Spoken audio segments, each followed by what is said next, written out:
South ఇండియాలోనే అతి తక్కువ ధరలకి రత్నాలనందించే ఏకైక సంస్థ 6JVR.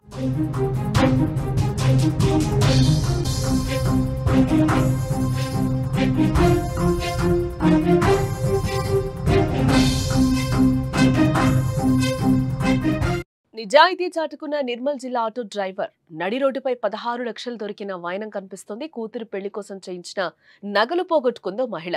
ప్రయాణికురాలి చొరవతో అసలు యజమానికి బ్యాగ్ చేరింది. డ్రైవర్ సాయి కుమార్ ను గ్రామస్తులందరూ కూడా సన్మానించారు. కళ్ల ముందు దగదగమనే బంగారం, అది కూడా గ్రాము 2 గ్రాములైతే కాదు, ఏకంగా 16 లక్షల విలువైన బంగారు ఆభరణాలు. అదే చోట మీరుంటే ఏం చేస్తారు? దొరికింది సంచిలో వేసుకొని అమ్మయ్య దేవుడు ఇన్నాళ్ళకి కనుకరించాడని వెళ్ళిపోతారు. అయితే అదే పరిస్థితి ఓ ఆటో డ్రైవర్కి ఎదురైంది.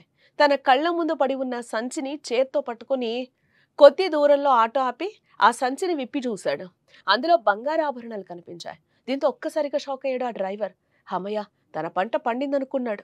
అలా ఆ నగల సంచితో ఇంటికి వెళ్ళిన మరుసటి రోజు అతను చేసిన పని తెలిస్తే సభాష్ డ్రైవర్ అనాల్సిందే. ఇందుకు ఆయన ఏం చేశాడో ఒకసారి చూద్దాం. నిర్మల్ జిల్లాలోని కడెం గ్రామానికి చెందిన సుజాత అనే మహిళ నిర్మల్లో ఆరోగ్య మిత్రగా పనిచేస్తోంది. శనివారం సాయంత్రం ఆమె తన కుమారుడితో కలిసి ద్విచక్ర వాహనంపై నిర్మల్ నుంచి ఖానాపూర్ వైపు వెళ్తోంది. తన కుమార్తె పెళ్లి కోసం చేయించిన 16 లక్షల విలువైన బంగారాభరణాలతో పాటు కొంత నగదు, ముఖ్యమైన గుర్తింపు పత్రాలను ఒక సంచిలో పెట్టుకుని వాహనానికి తగిలించారు. అయితే మార్గ మధ్యలో కొండాపూర్ సమీపంలోని బైపాస్ వద్ద ఆ సంచి కింద పడిపోయింది. ఆ విషయాన్ని వారు గమనించుకోలేకపోయారు. అదే సమయంలో లక్ష్మణచాంద మండలం రాజాపూర్ గ్రామానికి చెందిన సాయి కుమార్ అనే ఒక ఆటో డ్రైవర్ తన ఆటోలో ప్రయాణికులతో నిర్మల్ నుంచి కనకాపూర్ వైపు వెళ్తున్నాడు. ఆయన ఆటోలోని ప్రయాణికురాలైన సౌజన్య రోడ్డుపై పడున్న ఆ సంచిని చూసి ఆటో డ్రైవర్ సాయి కుమార్ కు చెప్పింది. వెంటనే ఆటో ఆపి ఆ సంచిని తీసుకుని తన ఇంటికి వెళ్లారు. బంగారం పోయిందని సుజాత సామాజిక మాధ్యమాల్లో పోస్టు చేయగా దానిని చూసిన సౌజన్య తన భర్త ద్వారా ఆటో డ్రైవర్ సాయి కుమార్ కు ఈ విషయం తెలియజేశారు. ఆదివారం రోజు సాయి కుమార్ బాధితురాలికి సమాచారం ఇవ్వడంతో వారొచ్చి సంచిని అందుకున్నారు.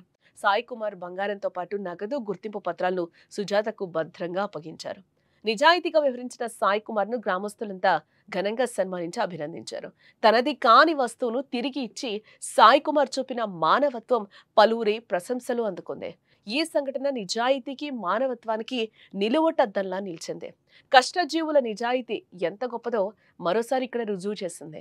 ఈ మధ్య కాలంలో కొందరు ఆటో డ్రైవర్లు చులకనగా చూస్తూ ఉన్నారు. డ్రైవర్ల ప్రవర్తన, వారు మాట్లాడే విధానాన్ని బట్టి వారిపై తప్పుడు ముద్ర వేస్తూ ఉంటారు. ఆటో డ్రైవర్లలో కొందరు అలా ఉండొచ్చు, కానీ కొందరు ఇలా కూడా ఉంటారు.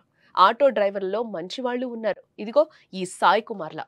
సాయి కుమార్కి దొరికిన బంగారు ఆభరణాలను వాళ్ళకి ఇవ్వకుండా ఉంటే ఓ కుటుంబం ఎంత ఇబ్బంది పడేది. ఆ కుటుంబంలో త్వరలో పెళ్ళుంది. ఆ పెళ్లి జరిగేదా? ఒకసారి ఆలోచించండి. ఆటో డ్రైవర్లలోనూ మంచి మనసులు, మంచి మనుషులు ఉన్నారనే విషయాన్ని ఇక్కడ గుర్తు చేసుకోండి. నా పేరు తక్కల సాయి కుమార్ అంటారు. ఆటో డ్రైవర్ని. నాకు పనులు ఉన్నాయి. నాకు భూమి చాలా ఎటువంటిది లేదు. నేను పేదవాడిని, పాలు అమ్ముకొని బతుకుతా, ఇంకా ఆటో నడిపించుకుంటా. ఒక 100-200 రూపాయలు వస్తాయి. తర్వాత ఏమైందంటే పాలు అమ్ముకొని 10 గంటలకు వచ్చిన ఆటోలో పెట్టుకున్నాను. ఇక వాళ్ళు ఏమన్నారు, వేరే ఒక ఆమె ఉంది మేడం, ఏం సైజు పెట్టుకోవాలి అంటే నేను తీసి పెట్టుకున్నాక ఒక రాత్రి తీసి ఆకిటనే బల్ల ఉంటుంది, మరి ఆకిటనే పెట్టిన రేట్ల కింద, ఇంట్లో కూడా ఉండవాలి. ఆ బల్ల పైన పెట్టిన 1 తులం బంగారం మీ బిడ్డకు ఇస్తాము, మీరు గరీబ్ వాళ్ళు అని అన్నారు. అన్న తర్వాత వేరే వాళ్ళు ఏమన్నారు అంటే, ఏ బంగారం మధ్య ఏమద్దు, తీసుకోండి, మీకు మొత్తం కూడా వండి మీ పెళ్లి వస్తువులు అని అన్నారు.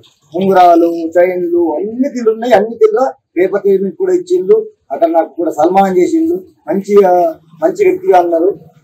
తర్వాత ఇక వాళ్ళకి నేను డబ్బులు ఎటువంటి తీసుకోలేను. వాళ్ళు ఇప్పటిదాకా నేను ఏం అడగలేను.